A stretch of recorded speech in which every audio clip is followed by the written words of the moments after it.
Eu estou estudando sobre isso. Estudando sobre isso? Aprendizagem. Sobre aprendizagem? Então, essa entrevista tem tudo a ver. Tem tudo a ver, tudo a ver. Inclusive, eu apresentei um trabalho segunda-feira agora sobre isso. Meu orientador está me dando a disciplina, aí ele pediu, eu queria que você fizesse uma apresentação para os seus colegas sobre as teorias da aprendizagem que você está estudando e relacionasse com o seu próprio trabalho, que é o jogo. Ah, que então, massa! Você vai fazer o dia próxima semana, né? Quarta-feira. Bem, essa entrevista é sobre engajamento docente, né? Como a gente faz com os alunos para ter esse engajamento, e faz parte do curso de gestão em escolas públicas voltado para o ensino médio que eu estou fazendo pela UERN. Então essa entrevista ela tem como objetivo compreender como o planejamento, a avaliação e as práticas pedagógicas contribuem para o engajamento dos alunos. Então eu estou aqui com a professora Tati, tá? Que ela é docente aqui da nossa escola, da Escola Estadual Professor Antônio Pinto de Medeiros. Tati, qual é a sua disciplina? Eu sou professora de Geografia. Se eu falasse Tati Gel, vocês já saberiam qual seria a disciplina, tá? Então... Tati Gel, para os íntimos. Gel, para os íntimos. Tati, como você realiza o planejamento de suas aulas no dia a dia? Então, a minha disciplina ela é muito relacionada ao dia a dia, à realidade dos estudantes. Então, eu sempre tento organizar as minhas aulas de uma maneira que o conteúdo teórico da disciplina se conecte também com a realidade. Porque quando a gente pensa em geografia, né, o professor de geografia ele tem que trabalhar sempre com escalas. Então, uma escala global, nacional, local. Então, eu tento planejar as minhas aulas de modo que eu estabeleça uma conexão entre essas escalas, né? E o material que eu organizo para dar essas aulas seja um material que atrai a atenção deles. Então, eu tento sempre buscar essa conexão, organizando o conteúdo também a partir de problematizações, perguntas. Então, eu sempre tento planejar o conteúdo e a maneira como ele vai ser abordado, problematizando com eles e trazendo exemplos da própria realidade. Entendi. Então, quando você fala em realidade, isso também implica ver o perfil do aluno, a realidade em que ele vive, que impacta muito na forma como você conduz a aula, né? Isso. Exatamente. Como eu trabalho aqui já há 4 anos, né? Eu conheço um pouco da realidade deles. Já fui aos bairros onde eles moram, né, que é próximo da escola. A maioria não mora no bairro onde a escola está situada, mas eu conheço um pouco dos bairros, então eu tenho essa noção da realidade que eles vivem, né? Por conversar, por ouvi-los bastante e por conhecer, transitar pelo bairro onde eles moram, por já ter transitado, na verdade. Entendi. Tá, e qual a estratégia, no seu caso, na geografia, para tornar essas aulas mais atrativas? Eu sei, inclusive, aqui agora, né, em função do seu curso do mestrado, você está fazendo uma espécie de atividade que envolve jogos e tudo isso tem muito a ver com, né, uma forma de captar a atenção do aluno. Então, também essa é uma forma de deixar a aula mais atrativa. Exato. E além disso? Então, como você disse, eu estou fazendo mestrado com a produção de um jogo e na perspectiva de analisar como o jogo pode contribuir para essa aprendizagem. Então, eu uso basicamente 2 teorias da aprendizagem, que é a teoria da aprendizagem significativa, do David Alsbaugh, e a teoria das inteligências múltiplas, do Howard Gardner. Os 2 são psicólogos dos Estados Unidos. E na perspectiva teórica do Alsbaugh, ele fala de 3 coisas importantes para o aluno aprender, para essa aprendizagem ser significativa. Uma delas é que o material seja potencialmente significativo, que esse estudante, esse aprendiz, ele tenha predisposição para aprender. Essa é uma parte bem difícil, é um capítulo à parte.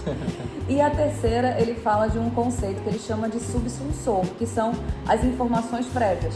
É aquilo que o aluno já traz de carga, de informação, de conhecimento que ele construiu ao longo dos seus estudos na escola e ao longo da sua própria vida. Então, a gente considera a experiência do estudante como algo muito relevante, né, como um subsunsor, e todo o seu conhecimento relacionado à disciplina como um subsunsor também. Então, essas 3 coisas favorecem, contribuem para que a aprendizagem significativa possa acontecer.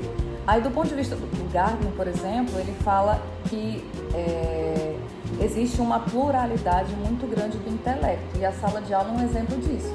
Tem pessoas que têm mais habilidades com determinadas coisas, com música, tem pessoas que têm mais habilidade com o corpo, com a linguagem, com números, e para todas essas habilidades, que na verdade ele chama de inteligências,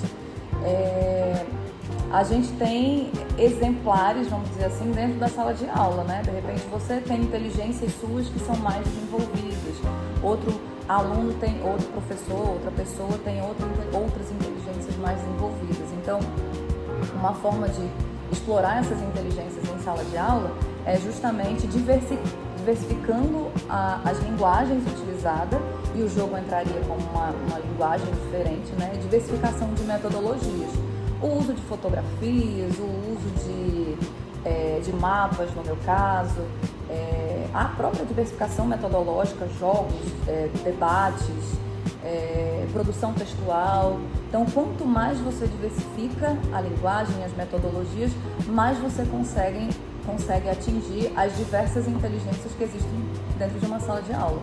Então, essa é uma estratégia.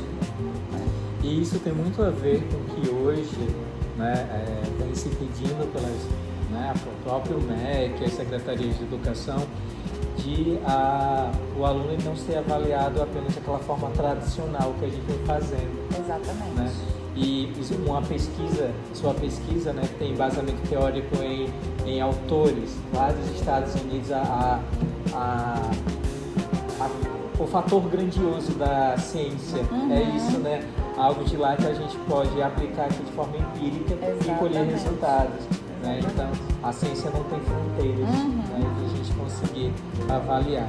Mas quando a gente fala, Tati, assim, método tradicional, por exemplo, você também se utiliza bastante do método normal daquela avaliação teórica, mas muitas vezes a gente faz isso por uma exigência da própria escola. Sim.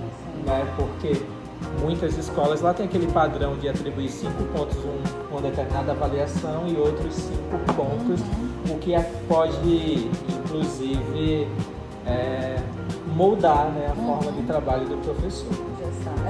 Não, eu ainda considero a avaliação tradicional importante, até porque, assim, a gente está encaixado dentro de um sistema que exige isso.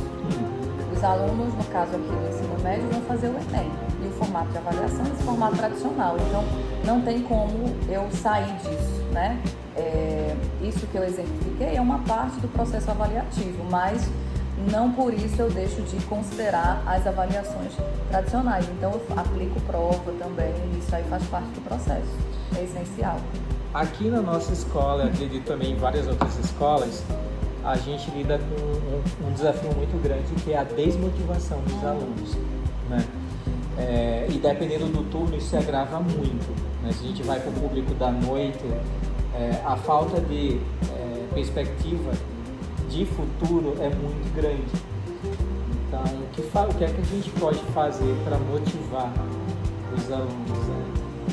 Então, essa para mim é a parte mais difícil, porque lidar com uma turma bagunceira é muito ruim, é péssimo, mas eu acho ainda pior lidar com uma turma apática. Que não tem interesse, e realmente desafiador. A palavra desafiador, ela é muito desafiador, é extremamente desgastada na educação, mas eu acho que não tem nenhuma outra que represente o que é estar aqui. Então, você conseguir engajá-los, motivá-los, essa é uma parte muito difícil. Mas eu sempre tento fazer aquilo que eu falei no começo, trazer para a realidade deles.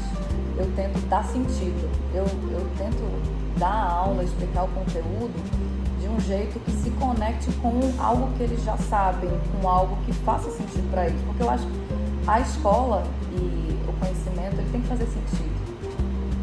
Fazer sentido torna tudo mais interessante. Então, quando eles percebem que aquilo não é algo que está distante da realidade, aquele assunto da geografia, da física, da matemática, é algo próximo da realidade, eles são capazes de enxergar aquilo no próprio dia a dia, eu acho que isso faz com que, em certa medida, eles se tornem mais dispostos. Mas realmente é uma coisa que é muito difícil, fazer com que um estudante queira aprender. Essa é uma tentativa minha, aproximar o conteúdo da realidade do cotidiano, mas nem sempre essa tentativa ela é bem sucedida. Às vezes acontece de a gente não conseguir chegar. Exato. E isso é bem frustrante, mas acontece, infelizmente. Então, tudo isso que a professora Tati acabou de falar, né, serve inclusive como conselho, né? Não deixa de ser um conselho para quem trabalha com educação, para quem é professor. E eu quero te agradecer grandemente por essa entrevista, por me ajudar nessa atividade, que você é uma professora diferenciada. Muito obrigado, meu Deus. E você, que é um diretor diferenciado, e o professor também. Obrigado você. Muito obrigado. Foi um prazer. Eu amei. Precisando, estamos aqui. Maravilha. Passamos mais do que